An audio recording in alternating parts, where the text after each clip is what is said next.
तो चलिए वीडियो को शुरू करते हैं। याद होगा इससे पहले वाली वीडियो में हम लोग बात किए थे कि शून्यांक ज्ञात कीजिए, उसके बाद जो शून्यांक और गुणांकों दोनों के बीच संबंध की सत्यता की जांच भी किए थे। तो यहाँ भी वही करने वाले हैं। इससे पहले वीडियो में 3 सवाल बताए थे और इसमें आज हम लोग 3 सवाल और करने वाले हैं। पहले तो इसको सॉल्व करेंगे, उसके बाद फिर संबंध ज्ञात करेंगे, फिर एक एक करके देखते जाएंगे। जैसे पहला सवाल हमारे पास है 4u² प्लस 8u। इससे पहले वाले में हम लोग क्या कर रहे थे, उसमें 3 टर्म दिया हुआ रहता था। फर्स्ट वाला को लास्ट वाला के साथ गुना करते थे, उसके बाद एलसीएम निकालने के बाद बीच वाला टर्म लाते थे। लेकिन इसमें इस तरह का नहीं है, इसमें 2 ही पद है। तो इसमें क्या करेंगे, डायरेक्ट इन दोनों में हम कॉमन ले लेंगे। यहाँ 4 है और यहाँ 8, इन दोनों में ऐसा कौन पहाड़ा है जो सबसे बड़ा है। तो आप देखेंगे कि 4 है तो 4 ले लिए, u² में से u ले लिए, तो और एक बार u बचेगा और प्लस 4 का पहाड़ा कितना बार पढ़ेंगे, 2 बार, तो ये 8 हो जाएगा। अब ये हो जाएगा 4u, डायरेक्ट हम इसको ले 0 के बराबर लिख सकते हैं, या तो यहाँ लिखेंगे कि 4u बराबर 0, तो u बराबर हो जाएगा 0 और ये बटे में 4। तो जैसे u बराबर करेंगे 0 को 4 से भाग देंगे, कितना हो जाएगा 0।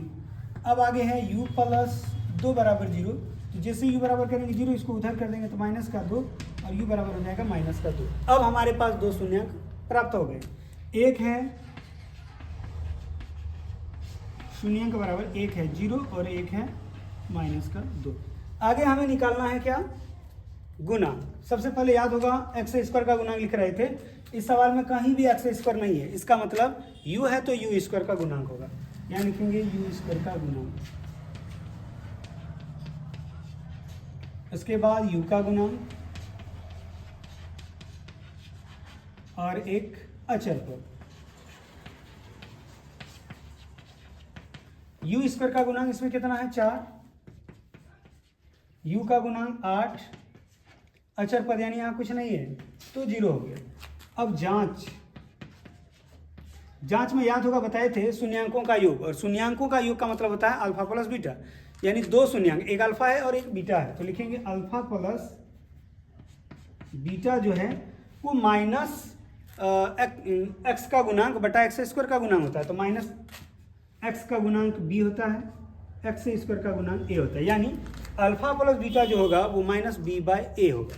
अब ये अल्फा प्लस बीटा, यानी इन दोनों को क्या करेंगे, जोड़ देंगे, 0 प्लस, फिर है बीटा का मान माइनस का 2 माइनस b का मतलब u का गुणांक 8, तो माइनस का 8, a यानी u² का गुणांक 4। अब 0 लिखेंगे, प्लस को माइनस के साथ सॉल्व करेंगे तो माइनस हो जाएगा, इसको इसके साथ काटेंगे तो कितना होगा, माइनस का 2। अब 0 में से 2 को घटाएंगे तो माइनस का 2 और इधर है माइनस का 2, दोनों साइड बराबर। आगे अल्फा को बीटा के साथ गुना करेंगे तो वो c/a होता है। अल्फा और बीटा दोनों को इस बार गुना कर देना है। अल्फा और बीटा, एक का 0 है और एक का 2 है, दोनों को जब हम गुना करें तो 0 को -2 के साथ गुना करना पड़ेगा। c/a, c का मतलब होता है अचर पद, अचर पद 0 है, a यानी u² का गुणांक 4 है। इन दोनों को गुना करेंगे 0 होगा, इसको इसके साथ भाग देंगे 0 होगा। तो इस तरह से आप जांच भी कर सकते हैं। अगर आप लोग स्क्रीनशॉट लेना चाहते हैं तो ले सकते हैं। चलिए आगे देखते हैं हम लोग अगला सवाल।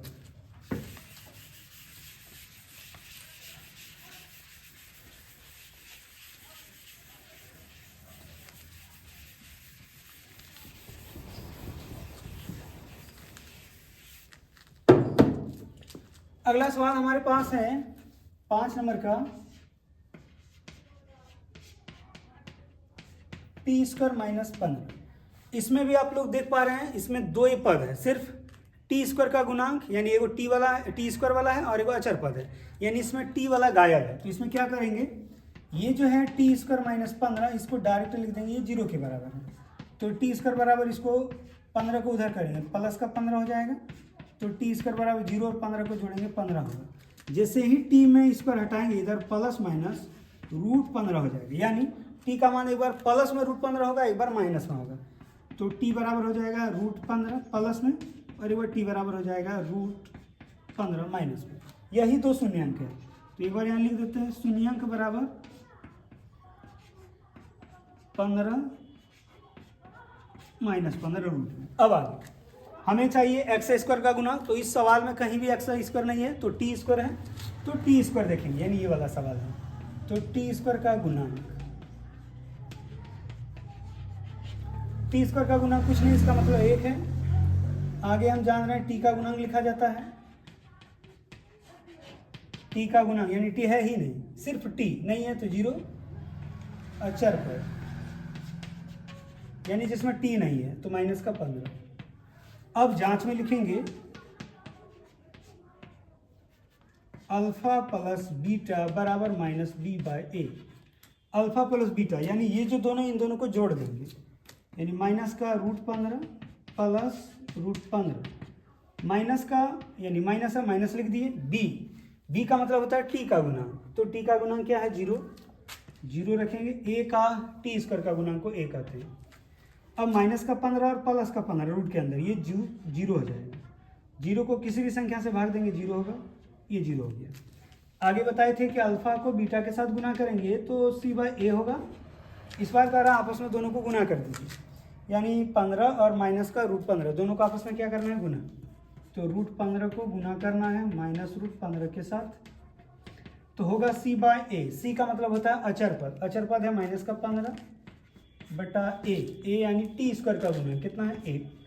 √15 को गुना करेंगे तो √225 होगा, और 225 का मान होता है, यानी वर्गमूल अब निकालेगा रूट के अंदर, अगर उसको बाहर करेगा तो कितना हो जाएगा 15, और यहाँ माइनस है तो माइनस हो गया।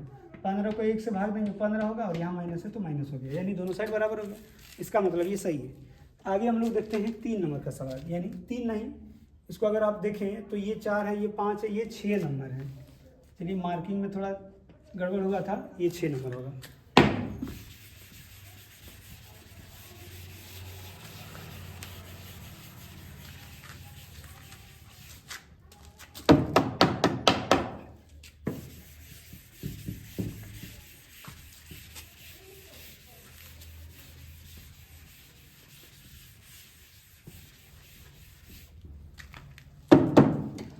चलिए 3 यानी 6 नंबर का सवाल देखते हैं। तो 6 नंबर का सवाल हमारे पास है 3x का स्क्वायर माइनस x माइनस का 4। इसमें 3 पद हैं, तो जहाँ 3 पद होगा फर्स्ट वाला को लास्ट वाला के साथ गुना किया जाता है। फर्स्ट तो नहीं कर सकते हैं, यानी एक्स स्क्वायर का जो गुणांक है उसको अचर पद के साथ गुना किया जाता है। तो इसमें एक बार आप गौर करिए, ये है एक्स स्क्वायर का गुणांक और ये है अचर पद, दोनों को आप गुना अगर करेंगे तो 12 होगा। 12 का एलसीएम 2 से 6 फिर 2 से 3, अब 2 गुना 3, इन तीनों को क्या करें कि माइनस का कुछ नहीं, इसका मतलब यहाँ 1 है तो माइनस का 1 आ जाए। अगर हम इस 3 को रहने दी और इन दोनों को अगर गुना करते हैं 4, अब 3 में 4 को घटाएंगे तो माइनस का 1 हो जाएगा, और इससे आगे कुछ नहीं, इसका मतलब प्लस का चिन्ह। यहाँ लिखेंगे 3x का स्क्वायर, इसके बदले में ये दोनों लिखा जाएगा, यानी प्लस का 3x माइनस का 4x माइनस का 4। अब इन दोनों में देखेंगे क्या कॉमन है और फिर इन दोनों में देखेंगे क्या कॉमन है। उसके बाद हम आराम से x का मान ज्ञात कर सकते हैं। याद होगा घात के बराबर x का मान होगा, यानी घात जितना बार होगा x का मान उतना होगा। घात 2 है तो 2 का आंसर आएगा। इन दोनों में अगर हम बात करें कॉमन की तो ये 3x है, 3x स्क्वायर में 3x कॉमन ले लीजिए, यहाँ एक बार x बच जाएगा, प्लस पूरा 3x में 3x पूरा कॉमन ले लीजिए, कुछ नहीं बचा तो 1, या माइनस है इसलिए माइनस दिए हैं। 4 और 4 में कौन सबसे बड़ा पड़ा है तो 4 है, 4 को कॉमन ले लें, इसके पास क्या बचा x, यहाँ वाला चिन्ह देख के देना, यहाँ अगर प्लस है तो प्लस, माइनस रहेगा माइनस देना। 4 को कितना बार टेबल पढ़े, एक बार, तो ये 4 हो जाएगा। अब ब्रैकेट के अंदर आप गौर करिए, दोनों जगह सेम है, x + 1 x + 1, इसका मतलब सही बन रहा। इन दोनों में से किसी एक को लिखा जाएगा तो x + 1, और ये इसके साथ तो ये हो जाएगा 3x - 4। अब आगे लिखेंगे कि x + 1 जो है वो 0 के बराबर है, तो x बराबर हो जाएगा 0, इसको उधर करेंगे -1 और x बराबर हो गया -1। आगे अगर 3x - 4 0 के बराबर है तो 3x बराबर करेंगे 0, इसको उधर करेंगे तो +4, और ये 3x जो है वो 4 के बराबर होगा, और x 4 ये 3 नीचे आ जाएगा। यानी ये जो दोनों हमारे पास x का मान है इसी को शून्यांक कहते हैं। तो एक बार हम यहाँ लिख देते हैं, शून्यांक बराबर 1 है -1 और 1 है 4/3। अब हमें लिखना है गुणांक। सबसे पहले हम जान रहे हैं एक्स स्क्वायर का गुणांक होता है,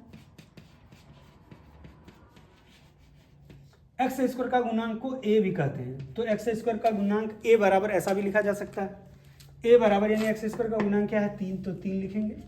उसके बाद होता है x का गुणांक, x का गुणांक को b कहते हैं, तो x का गुणांक b बराबर, यहाँ कुछ नहीं, इसका मतलब 1 और यहाँ माइनस, तो -1। उसके बाद होता है अचर पद, यानी जिसमें चर न हो, और उसको c कहते हैं। इसमें किस में नहीं है तो 4 में नहीं है, तो ये -4 हो गया। अब आगे जांच में हम लोग इससे पहले भी 3-4 सवाल देखे हैं। उसमें लिखते हैं अल्फा प्लस बीटा जो है वो माइनस बी बाय बराबर माइनस बी बाय ए के बराबर होता है। अल्फा और बीटा यानी अल्फा और जो बीटा निकला है यानी शून्य, उन दोनों को क्या करना है, जोड़ देना है। तो फर्स्ट है माइनस का 1 और दूसरा है तो माइनस का 1 लिख दिए प्लस 4/3, इन दोनों को आपस में जोड़ेंगे तो माइनस बी बाय ए के बराबर होगा। अब बी का मान देखिए यहाँ कितना है माइनस और यहाँ माइनस, तो प्लस हो जाएगा। ए का मान है 3 यानी 1/3 होगा। अब यहाँ कुछ नहीं, इसका मतलब 1 लिख सकते हैं। अब यहाँ आप देखें तो ये पूरा टर्म दिख रहा होगा कि ये आपस में भिन्न का जोड़ है। इसके साथ गुना करेंगे, 3 को 1 से गुना करेंगे 3 हो जाएगा और यहाँ माइनस है तो माइनस का 3, इसको इधर से गुना करेंगे कितना हो जाएगा प्लस का 4 और 3 एकम 3 और यहाँ पहले से 1/3। अब माइनस का 3 और प्लस का 4 तो 1 होता है और नीचे में 3 और इधर भी 1/3, इसका मतलब दोनों साइड बराबर है यानी सही है। आगे बताए थे कि अल्फा और बीटा को गुना करेंगे तो वो सी बाय ए के बराबर होगा। अल्फा और बीटा को इस बार गुना कर देना यानी इन दोनों को, तो माइनस का 1 है, माइनस का 1 गुना 4/3, इन दोनों को गुना करेंगे सी बाय ए होगा। अब यहाँ देखिए सी का मान है माइनस का 4 और ए का मान है 3। अब इसको इसके साथ गुना करेंगे -4 और नीचे में 3 तो -4/3 और यहाँ भी -4/3। तो इस तरह से आप लोग सॉल्व कर सकते हैं। आप लोग हमारे चैनल पे नए हैं तो प्लीज़ चैनल को सब्सक्राइब कर लें।